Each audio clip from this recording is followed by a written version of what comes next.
La nuit était aussi noire que du charbon. Ézéchiel marchait à travers le cimetière avec sa lampe de poche, vérifiant les tombes une dernière fois avant de rentrer chez lui. Il était le gardien ici depuis 15 ans. Depuis la mort de sa femme, les morts étaient de meilleure compagnie que la plupart des vivants. Il se disait toujours, puis il l'entendit. Un doux cri dans l'obscurité. Au début, il pensa que c'était juste un chat. Des chats errants venaient souvent au cimetière la nuit. Mais ce son était différent. Ils venaient d'en dessous de la terre. Ézéchiel s'arrêta de marcher. Son cœur commença à battre plus vite. Le cri revint, plus fort cette fois. Il venait définitivement de sous la terre, près des tombes fraîches. Jésus-Christ, murmura-t-il, laissant tomber sa lampe de poche. Sa main tremblait en la ramassant. Le son revint. Cette fois, il était sûr que c'était un bébé qui pleurait. Un bébé qui pleurait de sous la terre. Ézéchiel tomba à genoux et commença à creuser à main nue. La terre avait été récemment retournée. Plus il creusait, plus le cri devenait fort. « Mon Dieu, s'il vous plaît, ne me laissez pas voir ce que je pense que je vais voir, » pria-t-il. Sa main toucha quelque chose de doux, des vêtements, puis de la peau. Il creusa plus vite, jetant de la terre partout. Ce qu'il trouva le fit hurler. Une jeune femme gisait dans la tombe peu profonde, à peine consciente. Sur sa poitrine se trouvait un nouveau-né couvert de sang et de terre, pleurant de tous ses petits poumons. La femme ouvrit les yeux et regarda Ézéchiel. Sa voix n'était qu'un murmure. Il voulait me tuer. Puis elle s'évanouit. 3 jours plus tard, dans la petite clinique de Tante Ruth, Déborah raconta lentement son histoire. « Je m'appelle Déborah et j'ai 21 ans. J'ai travaillé comme domestique dans la maison de Sandra pendant 3 ans, dit-elle. Ruth écoutait en tenant la petite fille qui était née dans cette tombe. L'enfant était en bonne santé, un miracle compte tenu de ce qui lui était arrivé. Sandra est une personne importante dans notre église, continua Déborah. Elle dirige le groupe de femmes. Tout le monde la respecte. Elle prie fort et longtemps et les gens la croient très sainte. La voix de la jeune femme devint triste. Mais j'ai vu la vraie Sandra dans cette maison. Elle était différente. Elle était méchante et autoritaire. Elle me traitait comme de la saleté. Et son fils ? Demanda involontairement Ruth. Les yeux de la mère s'illuminèrent un peu. Daniel. Il est revenu après avoir étudié en Amérique. Il était différent de tous les autres garçons riches que j'avais vus. Il était très gentil avec moi. Elle se rappela comment tout avait commencé. Daniel la remerciait de nettoyer sa chambre. Il posait des questions sur sa famille. Quand il la trouvait en train de lire sa Bible dans la cuisine la nuit, il s'asseyait et écoutait. On parlait de Dieu, de la vie, de tout, dit Déborah. Je n'ai jamais pensé qu'un homme comme lui pourrait aimer une fille comme moi, mais il a fait. Leur amour grandit lentement, discrètement. Ils se rencontraient en secret parce qu'ils savaient tous les deux que Sandra ne les accepterait jamais. Déborah n'était qu'une domestique. Sandra avait de plus grands projets pour son fils. Quand je suis tombée enceinte, j'ai eu peur, avoua Déborah. Mais Daniel était très heureux. Il a dit qu'il m'épouserait quoi que sa mère dise. Mais Sandra a découvert la vérité. Qu'est-ce que tu penses faire, stupide fille ? La voix de Sandra était comme de la glace quand elle a confronté Déborah dans la cuisine. Ses yeux étaient remplis de tant de haine. Tu penses pouvoir piéger mon fils avec un bébé ? Tu penses pouvoir faire partie de cette famille ? La jeune femme a essayé de parler, mais Sandra l'a giflée. Écoute-moi attentivement, ma fille, siffla Sandra. Cette chose dans ton ventre ne naîtra jamais dans cette famille.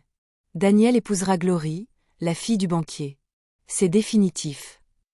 Déborah tenait sa joue, des larmes coulant sur son visage. Mais Daniel m'aime. Il veut m'épouser. Tais-toi, idiote. L'amour est une connerie, cria Sandra.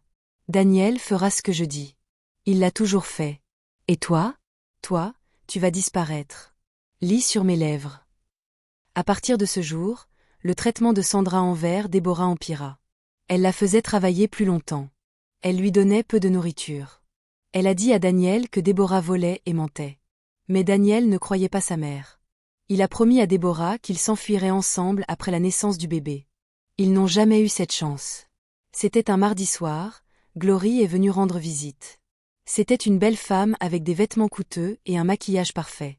Elle a souri à Déborah, mais ses yeux étaient froids. « Sœur Déborah » dit Glory d'une voix douce. « Maman Sandra a dit que vous avez travaillé si dur. Je vous ai apporté un thé spécial pour vous aider à vous reposer. » Le thé avait un goût étrange, trop sucré. Mais Déborah était fatiguée et irritable, alors elle le but entièrement. Quelques minutes plus tard, elle se sentit étourdie. Sa vision se brouilla. Ses jambes devinrent faibles. « Quoi? Qu'est-ce que vous avez mis dans ce thé ?» murmura-t-elle. Le doux sourire de Glory disparut. « Juste quelque chose pour vous aider à dormir, ma sœur. On va faire un petit voyage. » Sandra apparut avec les clés de la voiture à la main. « Mettez-la dans la voiture rapidement. » Elles ont porté et à moitié traîné Déborah jusqu'au SUV noir de Sandra. Elle a essayé de crier, mais sa voix ne fonctionnait pas correctement. La drogue était trop forte. Alors qu'elle roulait dans la nuit, Glory chantait des chants de louange à voix haute. « Jésus est le chemin, la vérité et la vie », chantait-elle, tandis que Déborah gisait impuissante sur le siège arrière. L'ironie brisa le cœur de Déborah. Ces femmes qui prétendaient servir Dieu étaient sur le point de la tuer, elle et son bébé à naître. Le SUV roulait dans la rue sombre. Déborah perdait et reprenait conscience. Mais elle pouvait tout entendre. « Tu es sûre de cet endroit ?» demanda Glory nerveusement. « C'est parfait, » répondit Sandra. « Personne n'y va la nuit. Au matin, on croira qu'elle s'est enfuie. » Elles roulèrent pendant ce qui sembla être des heures. Puis soudain, des lumières rouges et bleues clignotèrent derrière elles. « Un barrage de police » murmura Glory, paniquée. Sandra changea immédiatement de comportement. Quand le policier s'approcha, elle était souriante et amicale. « Bonjour, bonsoir, agent. Nous venons d'une réunion de prière à l'église. » L'officier a braqué sa lampe de poche dans la voiture. La femme a essayé de bouger. Elle a essayé de faire un bruit, mais son corps n'obéissait pas. « Est-ce que tout va bien avec votre amie à l'arrière ?» demanda l'officier. « Oh, sœur Déborah est juste fatiguée d'avoir jeûné et prié, » dit Sandra en douceur. « Vous savez comment c'est quand l'esprit vous touche profondément. » Elle commença à réciter des versets. « Quand je marche dans la vallée de l'ombre de la mort, je ne crains aucun mal, car tu es avec moi. » L'officier hocha la tête avec respect et leur fit signe de passer. Le cœur de la mère se serra. Sa dernière chance d'être secourue était partie. Elles quittèrent la route principale pour s'engager sur un sentier étroit dans la brousse. La voiture cahota et trembla alors qu'elle s'enfonçait dans la forêt. Finalement, elles s'arrêtèrent. Sandra et Glory sortirent et ouvrirent la porte arrière. « Aide-moi à la sortir », ordonna Sandra. Elles traînèrent Déborah hors de la voiture. Au loin, elle put voir qu'elles avaient apporté des pelles. Son sang se glaça. « S'il vous plaît, » murmura-t-elle, retrouvant enfin sa voix. « S'il vous plaît, ne me faites pas ça. Je porte votre petit-fils. » Le visage de Sandra se tordit de rage. « Ce bâtard ne verra jamais le jour, et toi non plus. » Elles avaient déjà creusé une tombe peu profonde et elles la traînèrent vers elle. La mère entendit des voix et des tambours au loin. Une procession funéraire passait sur un chemin voisin. Sandra et Glory se figèrent en écoutant. Les tambours funéraires devinrent plus forts. Des lumières vacillèrent à travers les arbres. « Vite, mettez-la dans le trou avant qu'il ne nous voie », murmura Sandra avec urgence. Un des participants de la procession s'approcha, presque dans leur direction. Sandra retint sa respiration. La main de Glory tremblait, mais la procession continua sans s'arrêter. Elles jetèrent Déborah dans la fosse peu profonde. Elle atterrit durement et sentit immédiatement des douleurs aiguës dans son ventre. « Le bébé arrive. Le travail commence », halta-t-elle. « Tant mieux, » dit Sandra froidement. « Vous pourrez mourir toutes les deux ensemble. » Elles lui mirent du ruban adhésif sur la bouche et commencèrent à pelleter de la terre. Alors que la terre la recouvrait, Déborah pria désespérément dans son cœur. Soudain, le téléphone de Glory glissa de sa poche et tomba dans la tombe. Il atterrit près de la tête de Déborah et commença automatiquement à enregistrer. « Mon téléphone !» s'écria Glory. « Laisse-le !» l'interrompit Sandra. « Nous n'avons pas le temps. » Alors qu'elle continuait de pelleter, le téléphone enregistrait tout. Le bruit des pelles, les cris étouffés de Déborah, les ordres murmurés de Sandra. « Tasse la terre. Assure-toi que c'est bien plat. » À ce moment-là, un motard apparut sur le sentier. Son phare balaya la scène. 2 femmes en vêtements d'église, des pelles à la main, de la terre fraîchement remuée à leurs pieds. Le motard ralentit, suspicieux. Le chauffeur de Sandra courut vers lui et donna un coup de pied dans sa moto, le faisant presque tomber. « Dégage d'ici !» cria le chauffeur. « C'est une propriété privée. » Le motard s'éloigna en accélérant, mais il avait tout vu et il s'en souviendrait. Alors que Sandra et Glory finissaient de recouvrir la tombe, la chaîne en or de Sandra se brisa. Un maillon tomba dans la terre, mais elle ne le remarqua pas, trop pressée de partir. Elles jetèrent les pelles dans la voiture et s'en allèrent rapidement, laissant Déborah enterrée vivante avec son enfant à naître. Quelques heures plus tard, alors que la mère suffoquait sous la terre, sa fille décida de naître dans les ténèbres de la tombe, la mort dans sa bouche et sans air pour respirer. La mère trouva la force de donner naissance. La petite fille vint au monde dans l'endroit le plus impossible, sous terre, dans ce qui aurait dû être sa tombe. Mais Dieu avait d'autres plans. Le premier cri du bébé perça la terre au-dessus. C'est ce cri qu'Ézéchiel entendit lors de sa dernière ronde dans le cimetière. Quand il les a déterrées, la mère et l'enfant étaient à peine en vie, mais elles étaient vivantes. « Merci, Jésus » murmura Ézéchiel en les emmenant en sécurité. « Merci de m'avoir permis de les trouver à temps. » Le lendemain matin, Sandra se réveilla et mit sa plus belle robe d'église. Elle appela les anciens de l'église et leur raconta une histoire triste. « Frères et sœurs, j'ai une nouvelle déchirante. Notre colocataire Déborah a volé mes bijoux et s'est enfuie avec un homme. Nous lui avons fait confiance comme à un membre de notre famille, mais elle nous a trahis. » Elle essuya de fausses larmes. « S'il vous plaît, priez pour son âme. Priez pour que Dieu lui pardonne son péché. » Glory joua aussi son rôle. Elle se rendit dans une clinique d'une autre ville et créa un faux dossier disant que Déborah avait donné naissance à un enfant mort-né et qu'elle avait disparu sans payer. Quand Daniel revint d'un voyage d'affaires et ne trouva pas Déborah, Sandra lui montra les preuves. « Je suis désolée, mon fils.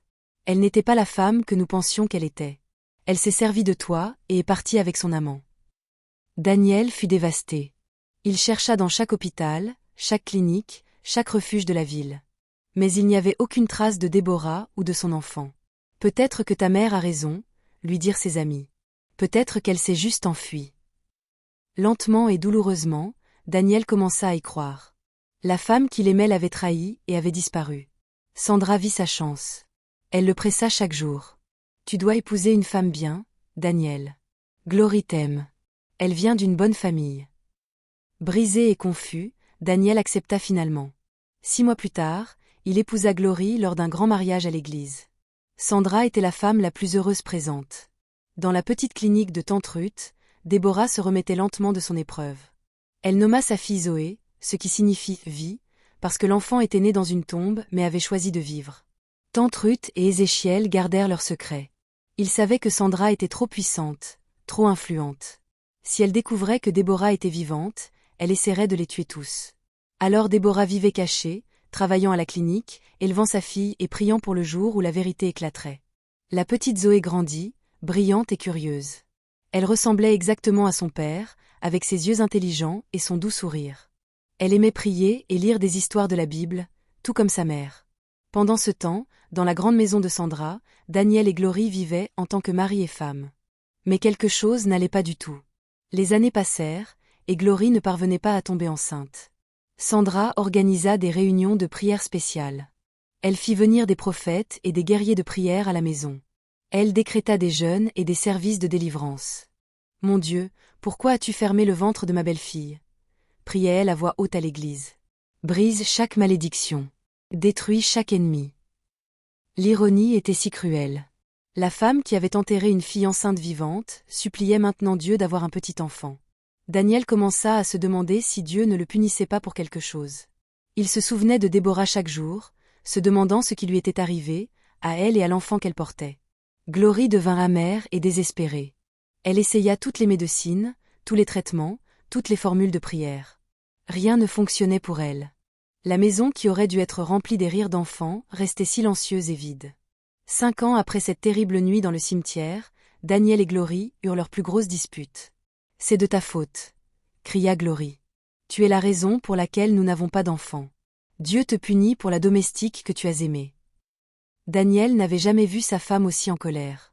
Son beau visage était tordu par la rage et la jalousie. « Peut-être que Dieu nous punit tous les deux, » répondit Daniel calmement. « Peut-être que nous avons fait quelque chose de mal. » Glory lança un vase contre le mur et sortit de la maison en tapant des pieds.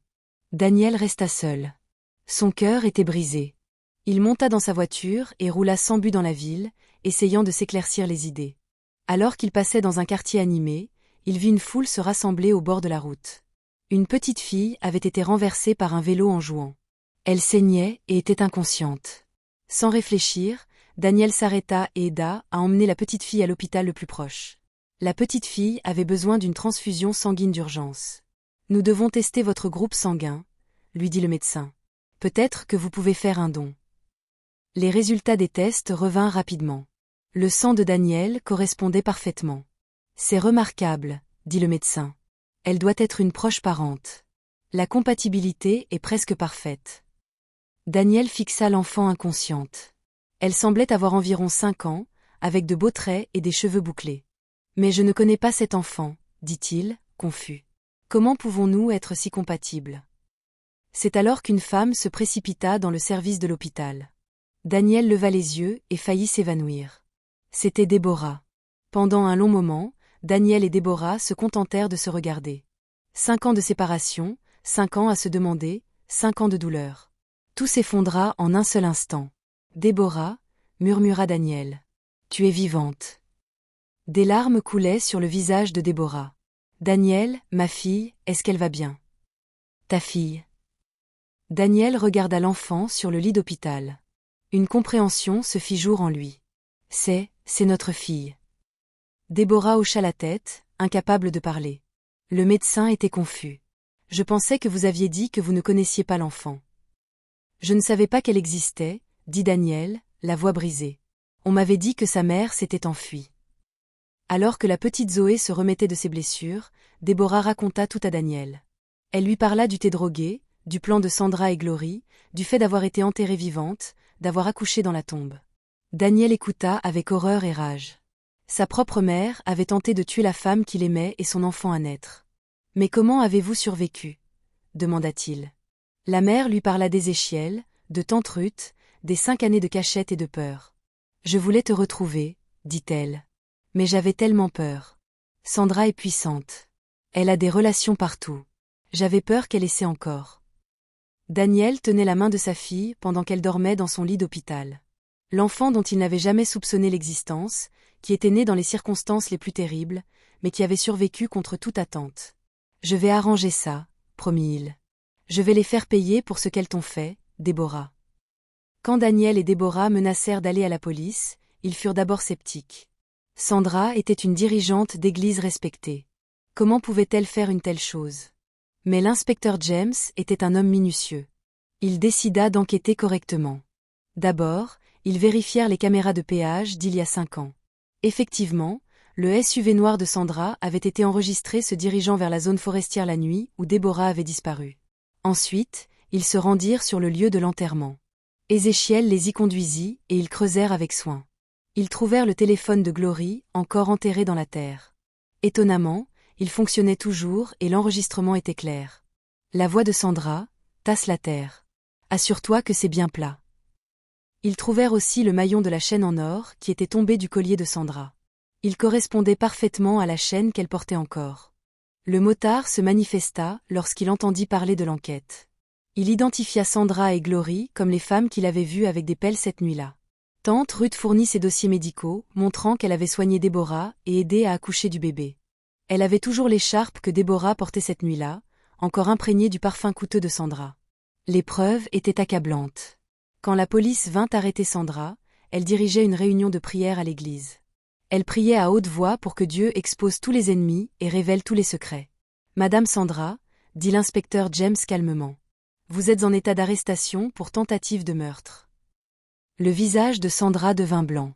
Les membres de l'église haltèrent sous le choc. « C'est de la persécution, » cria Sandra. « Satan m'attaque à cause de mes bonnes œuvres. » Elle essaya de prier en langue, implorant Dieu de foudroyer ses accusateurs, mais les preuves étaient trop fortes. Toute l'église regarda leur dirigeante respectée être emmenée menottée. Glory fut arrêtée le même jour. Elle s'effondra immédiatement et confessa tout, espérant une peine plus légère. C'était l'idée de Sandra, pleurait-elle. J'ai juste suivi. Je n'ai jamais voulu faire de mal à personne. Mais sa confession ne fit qu'aggraver les choses pour elles deux. Le procès devint la plus grande nouvelle de la ville. Les gens ne pouvaient pas croire qu'une dirigeante d'église avait tenté d'enterrer une femme enceinte vivante. Sandra maintint son innocence, affirmant qu'elle était victime d'un complot ourdi par des ennemis de l'Évangile. Elle engagea des avocats chers et tenta de discréditer le témoignage de Déborah, mais les preuves étaient trop fortes. La confession enregistrée, les preuves ADN, les témoignages de témoins, tout pointait vers la culpabilité de Sandra et Glory. Quand Déborah monta à la barre des témoins et raconta son histoire, il n'y eut pas un œil sec dans la salle d'audience. Elle parla simplement et honnêtement de son calvaire, ne cachant rien. Ils m'ont enterrée vivante parce que je portais le sang de leur famille, dit-elle. Ils ont préféré tuer leur propre petit enfant plutôt que de m'accepter dans la famille. Daniel témoigna également, décrivant les mensonges et la manipulation de sa mère. La douleur dans sa voix était évidente alors qu'il parlait des 5 années qui lui avaient été volées avec sa fille. La petite Zoé, maintenant âgée de 6 ans, était trop jeune pour témoigner, mais sa seule présence dans la salle d'audience, vivante, en bonne santé et belle, était un témoignage suffisant du miracle de sa survie. Sandra fut condamnée à 20 ans de prison pour tentative de meurtre.